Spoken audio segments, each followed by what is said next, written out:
to come back to one of the issues that you've talked about in the past, and that's Matthew Bigby.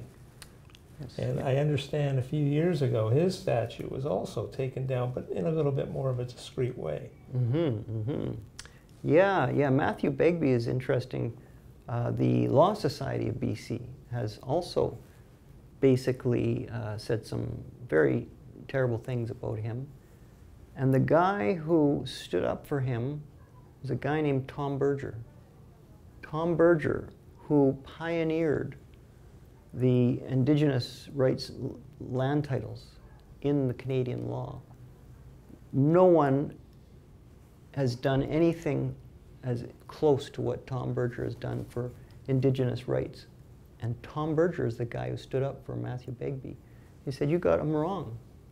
You have completely misunderstood and at the same time denigrated British Columbia history by the way you've treated our first Chief Justice, who was one of the best we had of the time. He was the most enlightened of anybody. You know, he was the one who threw out the potlatch ban, you know, for 6 years while he was in power in his office.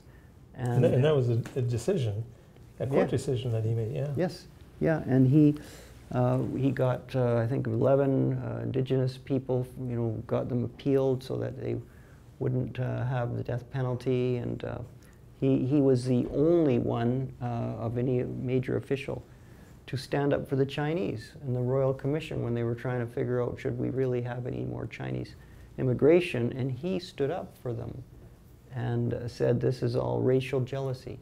He said, these people are the most productive and law-abiding people. And so, you know, it's interesting to have him, of all people, being pilloried. Yeah, and his the name a lot of people give him is the hanging judge, which is not really fair, is it? No, the word apparently came from an article, a headline called "The Haranguing Judge," because he would harangue the defendants and the jury, actually, when they weren't making a good decision. Like, there was one American miner that he thought certainly deserved everything he could get, and his colleagues, miners, did not convict him. And so he really gave a tongue lashing to the jury, and he was called the haranguing judge, you know, and that became the hanging judge. And the real problem for him was with the Chilcotin, when there were a small faction of the Chilcotin people who were not supported by the two main chiefs, Chief Alexis and Chief Anaheim. They killed 19 or some odd road builders, not in Chilcotin territory, actually. That's a little bit of a mistake as well.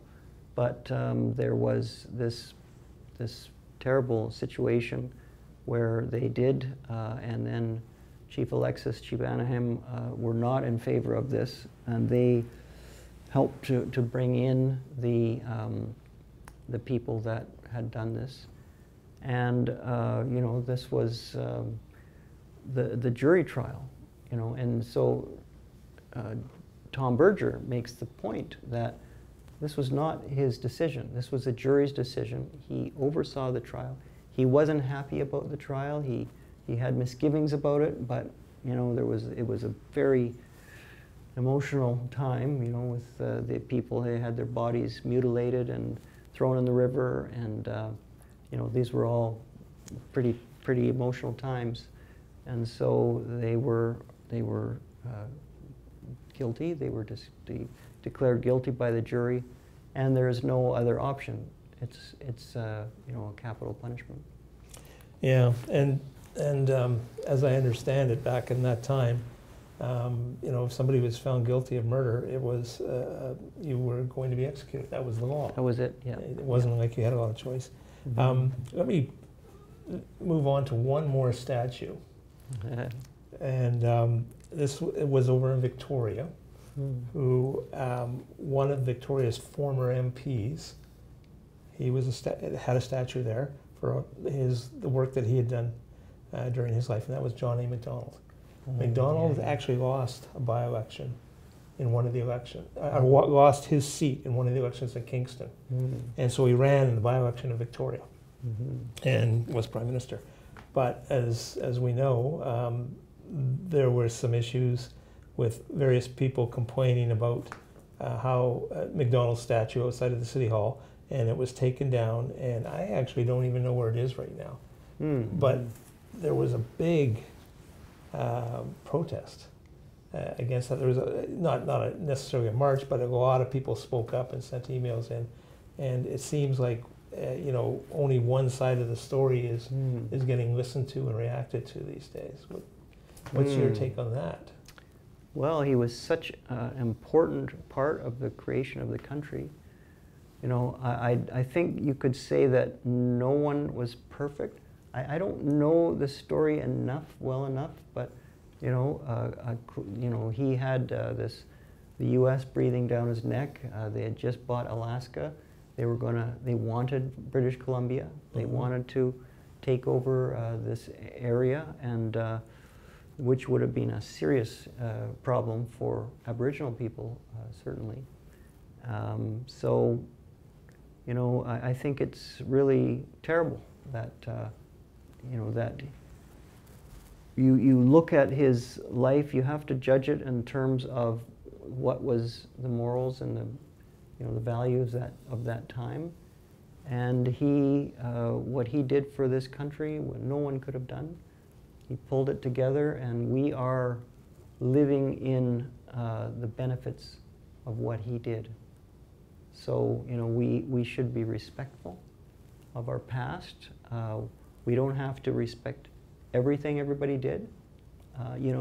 When people say, well, I wonder if there's something about today that 40 years or 100 years from now, people would look back at us as a society and just be disgusted with who we were. And boy, if we ever have a statue of ourselves up there, that's going to be pulled down pretty quick. But and I look at the downtown east side. Here we have people living on the street in people living in third world conditions in this great country.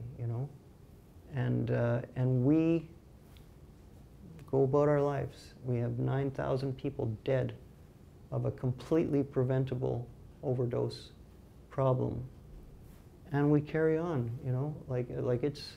It's been more disgusting. deadly than COVID. It's been way more deadly than COVID. The average age of a COVID death is 82 and a half. The average age of a person of an overdose is 40.